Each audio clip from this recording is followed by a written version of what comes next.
Welcome back. Today we're going to make some stuffed calamari. So let's start with the filling.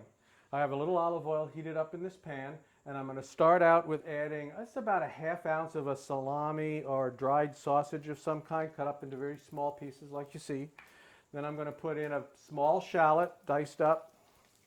I'll put in a large clove of garlic that's sliced. Oh, get the rest of that thing in here. Then I'm going to add some shiitake mushrooms. This is 3 shiitake mushrooms, tops, and that's also diced. Okay. Now I have a cup of zucchini here. Now this zucchini has been diced and has already been roasted. So it was 375 for about 20 minutes. The intent is I want to get it mostly dry. So I'm going to put that in here too to join everything else in the party. And then I'm going to hit it with a little splash of white wine. Just like that. Okay. And then some salt and pepper. A little bit of salt. And some ground black pepper.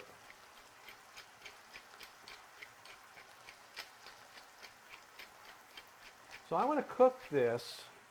I want to cook this until it's basically dry. I want all the liquid cooked out of this. So that's going to take a little bit of time. So now this particular recipe creation of mine was inspired by a dish that I had in a restaurant in San Francisco once. It's a little bitty place. It's on Belden Street. Now, Belden Street is not much of a street. It's only 1 block long. There's no cars or anything on it. It's right near Union Square. And you walk down and all the restaurants there have, extended tents that come out, and there's just a little path to walk by. This particular place is called B44. So if you're in San Francisco and you ever want to try this is a Spanish restaurant, and you want to try a lot of different Spanish-inspired dishes, then I recommend that you try B44. Anyway, this has got to cook down. And when it's almost dry, and then we'll come back and finish it off. The water's cooked out of it all now. You can see that it's pretty much dry. There's just a little bit of the oil in there and the fat from that sausage. Now what I'm going to do is add the chopped tentacles from 4 calamari. I'm adding them now because I really don't want them to cook that long. I don't want them to get tough. I do want them to get a little bit of the flavor and everything mixed in. So I toss those in just for a little bit. Okay, that's in there. I'm going to add now a tablespoon of parsley, chopped up, and a tablespoon of sage. Turn that around. And now to pull it all together, I have here this is a 1/4 cup of farro that I cooked. It was a 1/4 cup dry. I cooked it. Any grain will really do. In fact, you could use quinoa. You could use whatever you happen to like. Who knows? Bulgur. You could use rice, by the way. Rice works just fine also in this. And in fact, the black japonica rice would be actually kind of cool if you think about it. Just have some of that black japonica rice in here. So this is now done. And what I need to do now is just remove it from the heat, let it cool before I put it into the calamari. So we'll be back when it gets time to fill the calamari. So time to stuff the calamari, get the sauce started. So we'll get the sauce started going here. I've got some olive oil. We're going to put in about a tablespoon of diced red onion. We're going to put in 1 clove of garlic. There we go. We're going to put 2 tablespoons of chopped up tomato. About 2 ounces of white wine, and what we have here is we took some anchovy paste. It was about a 1/2 teaspoon of anchovy paste diluted in water. Okay, and I want to cook this down until it's almost dry. While we're doing that, let's finish stuffing the calamari. Now this requires a little bit of patience. The little calamari here, he doesn't want to stay open and get stuffed. So you just got to work it a little bit at a time. You can use a spoon. When you get down towards the end, you're going to have to kind of get your fingers in there and push it down in. So we will get that going here. almost done with. So you remember I had 4 sets of tentacles. The proportions I gave for this are essentially to stuff 4 calamari and to use them all. So you use the 4 tentacles from the calamari and the 4 bodies that I have here. So this guy is looking like he's pretty stuffed. A little more. Don't want to waste any of this, so we'll get a little more in there. All right. I'm just going to put these in this. I'm going to put these in this glass thing here. So you can see here I've got the 4 calamaris. They're all stuffed, ready to go. What I have behind me is a 325-degree oven, and these are going to go in for about 20 minutes. You really remember, all I'm really trying to do is cook the calamari because the filling was already cooked, so it just needs to heat up. So I just want to cook these bodies. We'll stick them here in here. It's 325. We'll set this timer here to wake me up in 20 minutes, and they should be ready to go. Over here, I'm still reducing this liquid down. Stuff out of the way. Okay, I got to reduce that down a little more.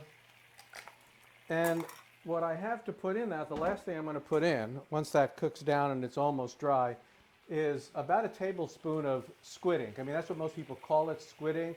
When you actually go to buy it, it'll be labeled cuttlefish ink. So it's available. Sometimes you can find it at like a good grocery market, good grocery store. A lot of the time you may have to just order it through the internet, but it's very easy to get through the internet. In fact, just add it to one of your other Amazon orders. That's where we got it from. We got it off of Amazon. And that was pretty easy to do. Showed up with a bunch of other stuff. So this is almost ready to go. Just got a little bit more. You'll have to be patient with me today. All right, this is mostly dry now. Well, we're going to put the cuttlefish ink in, just like so. And get that all in there. Maybe I'll grab some of this liquid, this stuff here, and rub it around in here a little to pick up the rest of it. And I want to cook this for about a minute. What I'm trying to do here is make sure that the ink picks up the flavor of all of those ingredients that I put in before. Do that. And then what I'm going to do then is I want to get all this stuff out of here. I want to squeeze all the goodness out. I want it to taste delicious, but I don't want to have all those chunks in the sauce. I want a nice smooth looking ink sauce. So I've got my tammy here. You can use any kind of strainer you want. And I'm just going to put this in there. I don't need a lot of sauce. I mean, there's just the 4 squid that I need to do. So I push this through, like so.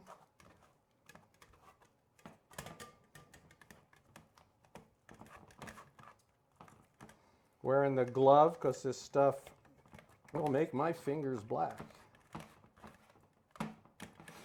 Okay, there we go, and I scrape it off the bottom, and I have a nice bit of this sauce, which I'll finish up later. Actually, it's not quite done yet. So when the squid comes out, we'll finish the sauce and we'll plate it up. The calamari are done. Now all I need to do is finish the sauce and plate this up. So I have the sauce that I had put through the tammy. It's just a simple little sauce. Looks really nice, and I'm going to put a little bit of lemon in there. And then I'm going to finish it with a pat of butter. Come on, get in there. Give it that nice, lovely sheen. All right, get that. Okay, get that melted down in there. And we are ready to go. So let's plate this up. Going to do a little stripey here. That. And then we're going to plate a couple of these nice plump calamari on here, like so.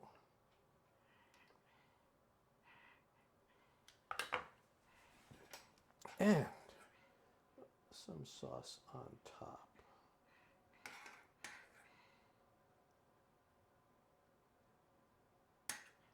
And there you go, Donna.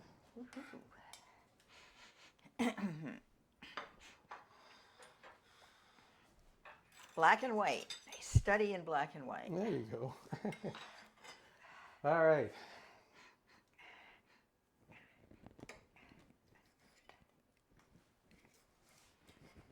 Make sure I get some filling. Mm-hmm. All right, and sauce.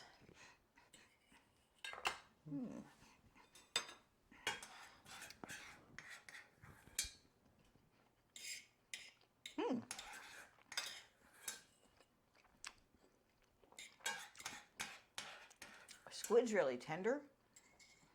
Sauce has a nice brininess.